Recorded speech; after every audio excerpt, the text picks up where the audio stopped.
Hey folks, welcome back to the channel. In today's video, we're gonna create this decent Lego in Blender. So keep it up and enjoy the video.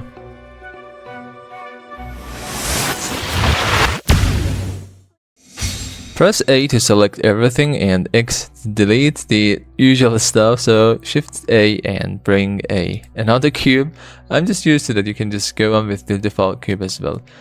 So we're gonna add a subdivision modifier to our model. Let's add from the modifiers tab and add a subdivision modifier. And you see that it is going to shrink the shape into a sphere. And we're gonna press tab to go to edit mode, and we'll need about 3 or 4 loop cuts here and there, supporting loop cuts to make it a little bit sharper and harder on the edges. So press Ctrl R to add a loop cut in the middle and left click to apply it. Then with Ctrl B we can just bevel it and bring it up to the ends of these edges up to that point. So let's do the same thing here. Ctrl R and add a loop cut, and with Ctrl B we're gonna bevel that. You see that it's going to sharpen the edges. And another one, the last one I think, bring it here and bevel. So if we tap to go to object mode, you see that it's going to be hard, and we can right click, then shade smooth, and we're gonna have some hard cube here. So we're gonna add these circles on these parts.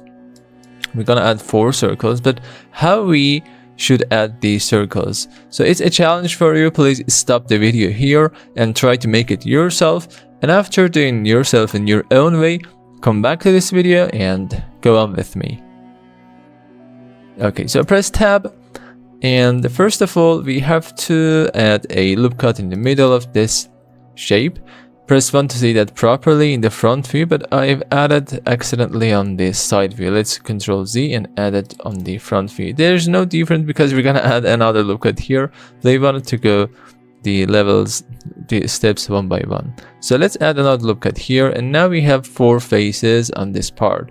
So I'm gonna select 3 to select the face selection mode and select these 4 edges, 4 faces here, and I'm gonna insert them with pressing I, and you see that all of them are inserted together. If you press I again, it would island these ones and separate these ones and insert all of them separately in a separated way. So I'm gonna scale them, inset them, up to that point maybe.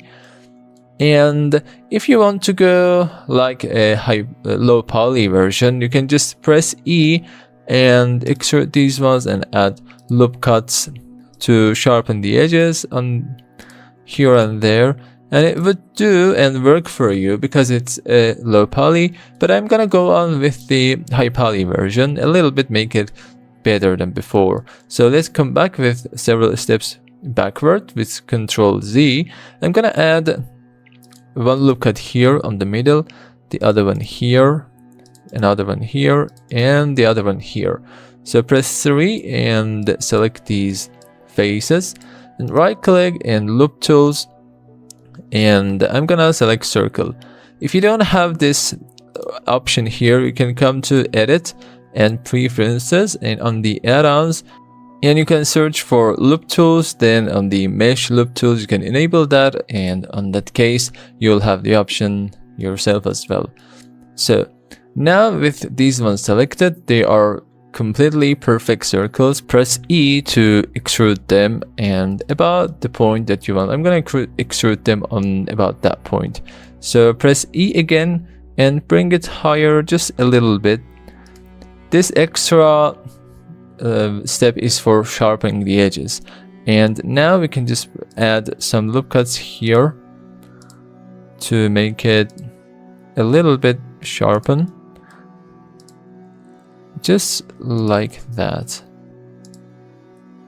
and right click, and you see that it is very perfect. But we've got a problem here, and they are sims, and they simmed a little bit low poly. It's because of the levels of the viewport that we have set it to 1. If you change it to 2, you see that it's completely smooth and perfect and decent.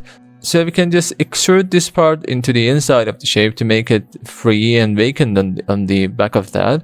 So press C to enable the circle selection and select these faces, all of them, and right click to cancel, and press I again to inset the faces. And you see they are again islanding these faces. Press I again to join all of them together and inset them about that point. Press 1 to see it properly, and hold Alt C to go to the X-ray selection mode. So E to extrude that and bring it higher about there, and E again and bring it just a little bit higher to make it stronger and sharper.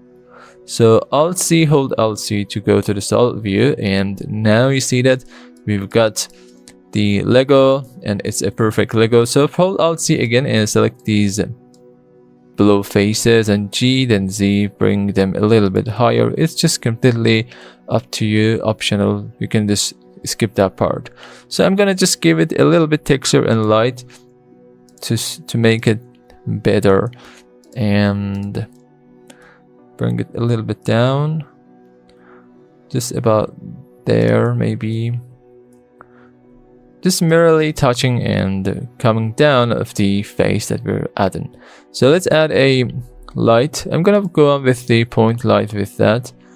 So come to the render preview, render properties, and check on the ambient occlusion, bloom, and screen space reflections, and come to the world properties and change the color a little bit darker, and come to the render preview and let's work on the lightings a little bit more. So select the light and come to the light parts and increase the radius to make the shadows a little bit softer, and change the color. I like the blue color, blue tone. The combining blue and orange is always a perfect option for us. So let's duplicate this with Alt D and not just Shift D. We're gonna clone this and bring it here, maybe another one here. Press R and Z to rotate that on the Z axis, and we can just take this light with Shift D, bring it in different positions and play with the lights and positions to make them really perfect. Or we can change the lights color here and there, and you see it is just decent and perfect. So let's add a material for the Legos in the background, and in that case the tutorial will be down. I think maybe we can make it a little bit darker. It will make this great, and also the roughness should be decreased a little bit like that. And about the floor, we can add a new material, and I'm gonna make it dark, or just a little bit darker, not that much. And let's increase the roughness or decrease it just a little bit, and select that, bring it a little bit higher, and there we go. So the tutorial is done here, and let's change the color management to change the look to, where was that, high contrast, and it would make the scene a little bit more contrasty and good looking. So the tutorial is done here. It was a short tutorial. I hope you like that and enjoyed the video and learned something. If you're new to the channel and haven't subscribed yet, just click on the button below to be one of us. And also, if you have anything in your mind to want to model and create, you can just tell me on the comments tab, and I'm gonna create a video for that as well. So stay tuned up to the next video.